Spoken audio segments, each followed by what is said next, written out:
What's up, everybody? This is Aristotle back with another video, and today we are going to do a creeper farm that requires no cats whatsoever. Now, I know some of these videos were coming out a little slowly.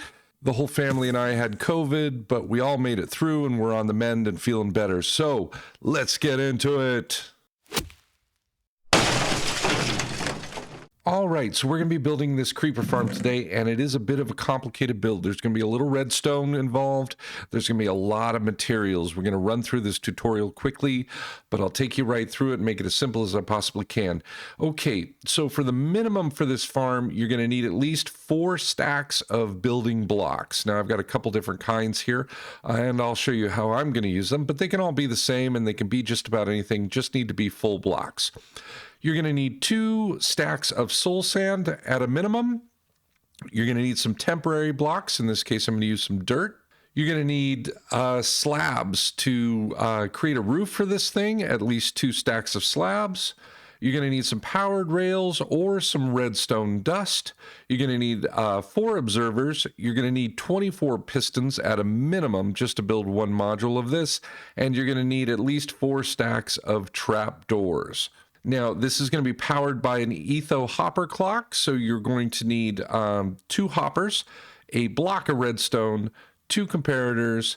You're going to need 2 sticky pistons. Then you're going to need 24 items to put in the timing clock to run it. In this case, I just have some saplings. You're going to need a little redstone dust for that as well. And then, of course, you're going to need a collection system. So I'm going to kill these creepers by fall damage, and then I'm going to use rails to pick them up. All right, so let's get into this. All right, so first things first, always light up your area. I'm just going to use some glowstone underneath here just to keep the mobs from spawning as soon as I start creating a nice dark space by building a structure way up in the air. Okay, so about 30 blocks off the ground now. You need to do this at least a minimum of 24, but I'm going to do it at 30.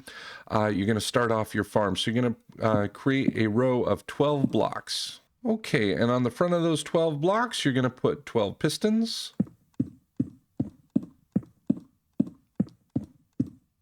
And on front of those pistons, you're going to put a strip of a building block, and then followed by a strip of soul sand, just like this, and then alternate it right on through so that you have 6 strips of each, or 12 total.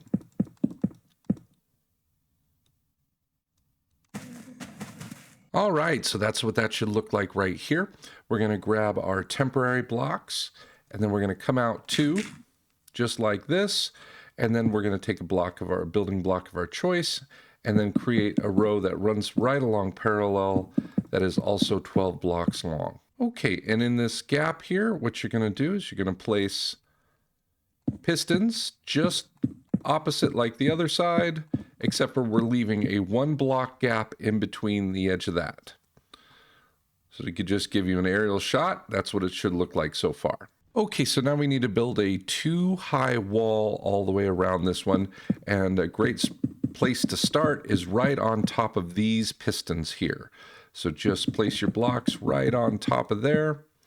And then as you wrap it around for the front, you come out 1 and then just bring it all the way around. When you get to this corner right here, you just kind of bring out 1 and then right in that gap. And then across the back. And make certain it's all 2 high. Now, this design is not stackable because we're going to be using trapdoors that kind of cover right underneath the roof there. And so it is tileable, though. So what I'm going to do is start building out the second section of this. And so on the opposite side, the side with the gap here, I'm going to put pistons right along facing this side. And then again, do my strips, alternating between the building block of my choice and soul sand.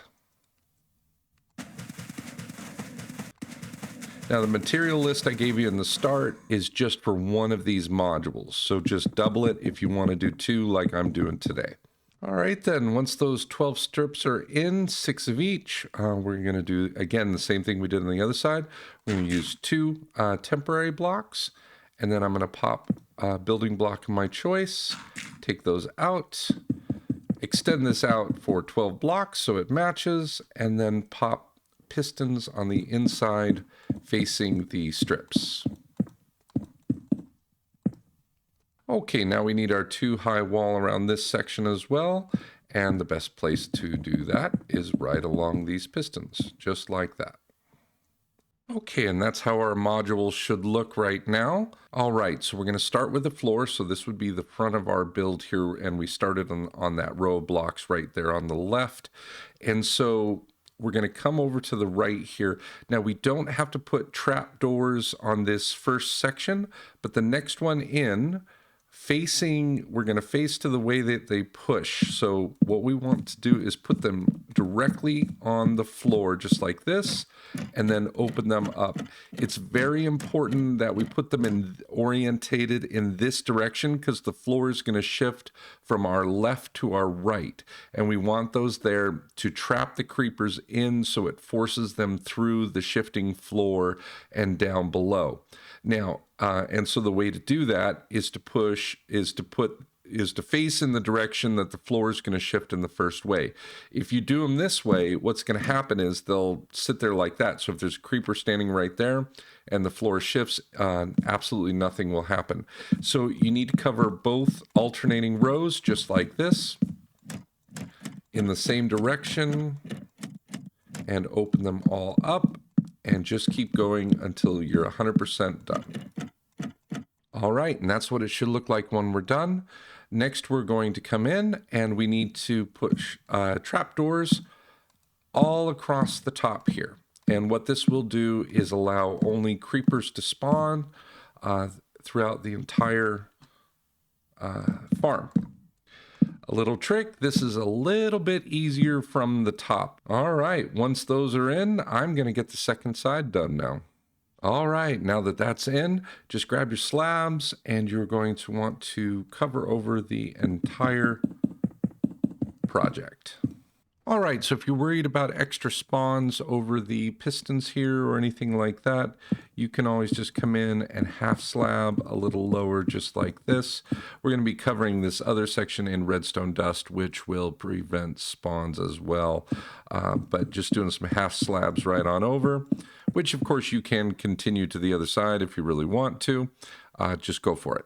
Okay, so now that all the slabs are in place, what we're going to do is come over to, we're going to start off on our left side where we started. We're going to come out 2 extra blocks, and then we're going to come out 2 this way, and then we're going to run a row of blocks right across the front here, just like this.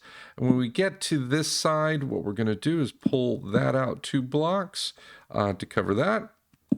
And then we're going to continue it right on over down to the other end, at which point we're going to bring that out too, just like that.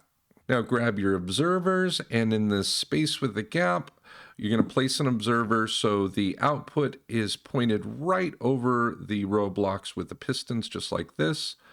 Loop right on back. You're going to want an observer, again, right in that position. So there's that gap. We're right in between the 2 modules.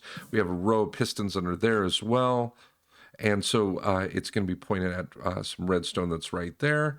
And then finally, as we come on down over onto this side, we're also going to do an observer right there that's ready to fire back. And if you look, we have our pistons just right on the inside of those blocks there as well, just like that. Now we're also going to, right about in the center here, we're going to take 2 observers and point them out so they're both facing down towards the start of the farm, just like that, right in the center. And then we're going to do that again, just right there, just like that. All right, so grab your redstone dust, and off of the backs of the observers pointed out this way, we're going to run a line of redstone dust just right there.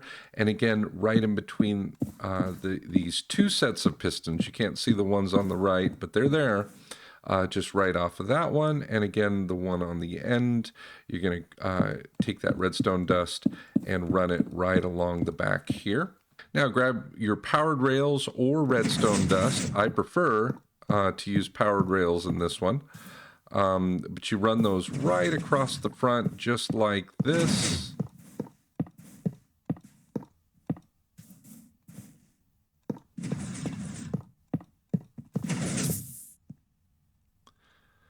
And you can already hear everything starting to fire off as we trigger those observers. So the one thing that we want to be very careful about is this gap here. And you know what, we can also do this. Let me show you by doing this with the redstone dust, just in case we need to throw a repeater down here too. So if you are changing things up a little bit and you find yourself with just a little bit too much length as we go off when these are firing, so you can see that fires all the way down to there. So what you can do is take a repeater here and throw it right in between just to make certain that a signal gets extended. Just leave it at 1 tick just like that. And so if we were to place a redstone block down here at the end, what we should see is, oh, we got perfect shifting. So we should see the, it's hard to double check from the top, but what you should see is what happens is as this goes along, it triggers the first observer, which fires all of these pistons, which shifts the floor to the right. Now, as the signal goes through those 2 observers, it gets delayed by about 2 ticks, but then comes down here, triggers this observer, which fires this set, which shifts it back to the left into the original starting position, but it also causes this one to fire, which shifts all of these to the right. And then, of course, that signal keeps on traveling down through, hits these 2 observers where it's delayed just a little bit, and then is transferred through the rails to that observer, which fires this last row, which shifts everything back to the left. So by watching how everything's shifting and seeing how everything's going, that's how you do that. Now we just got to build a clock here. Whee! Okay, so we're going to build ourselves a little etho hopper clock. So right off the end here, we're going to build a 2-wide platform, and we're going to bring it out 2 just like this, and then we're going to bring it out back 3 just like that right there. And so what we want to do is we're going to take one of our hoppers and we're going to point it just directly into the block below, and you'll notice I lined it up with the tracks there. Now in this case, I'm going to point our second hopper into it, then I'm going to break the first one, come back and point it into each other. So basically what we have is 2 hoppers that are pointed right into each other. Now jumping up on top here, I'm going to drop a comparator on that side and a comparator on that side. And now I'm going to use some building blocks, and I'm going to place 1 block there and 1 block there. I'm going to grab my sticky pistons and I'm going to point it out so it's facing on the inside, just like that. And again, like that. And then we're going to drop a redstone block right here, which will cause the farm to fire. And then I'm going to take a couple pieces of redstone dust and put 1 on top and 1 right there coming out of the comparator. Do the same thing on the other side. And that is our clock. All right, so to get the clock going, step off of it first, go to the hopper where the block is lined up to it, open it up, and drop in 24 items. So now that the farm is actually done, I'm going to put a collection system down here at the bottom. All right, so what I did for a collection system, since this design isn't stackable, you can't have like a nice little tight thing. So I just made a big platform. I ran rails all the way underneath it. I just have 1 hopper minecart going back and forth all the way across, picking it up. It should be just fine with the amount of gunpowder that we're getting. You can have a couple options. You can create a small water stream that pushes everybody in together and then drops them all the way down and kills them. That's one way to conserve on space. Another way to do it is to change these out for magma blocks and just do anything like that. You know, choice is up to you. So what I'm going to do is kind of clear and reset everything, and then we're going to do a 1-hour test and see how this works out. Okay, so I emptied everything out of my inventory here. We've got nothing in the chest right there. And what we're going to do is just let this farm run for an hour and count up and see what we've got.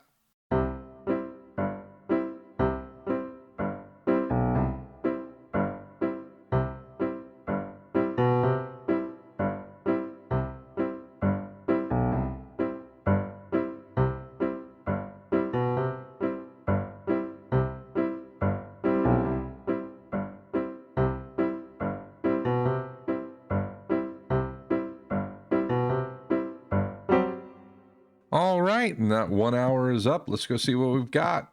Okay, so we got 22 and a half stacks for 1 hour's time. So that's pretty darn good. 22 and a half stacks of gunpowder. So that's pretty great. I did buzz around the farm a bit. I checked on a few things. A couple of things to note. The one hopper minecart was enough to pick up everything. I did lose a couple pieces off the sides here and there. I don't know, probably about 5 or 6 pieces. I just let them despawn. So I'd probably make this platform at least one wider all the way around if you're going to build it in this kind of scenario here. Another thing is you can always play with the timing. It's not the most lag-friendly design ever, if you want to put it this way, but you can slow it down. I would do it anywhere between 24 and 75 items back in the hopper clock here. Just letting it go back and forth. 75 items will get you about 30 seconds between everything firing off, which is about most that you want. Rates were pretty good. Obviously, we're in an ideal scenario here. I don't have any caves underneath, and I wasn't getting any spawns off and around to the sides. So if you are building this in a survival world, you're definitely going to want to light everything up underground and on top of the ground all the way around. A good shortcut around that is to build this over a deep ocean biome, and that will reduce spawns greatly, increasing the number of spawns inside the farm, which is what's going to get you the gunpowder. So I'm Aristotle, and I just want to say thank you for watching. Please like, throw me a subscribe, and we'll catch you later. Good night.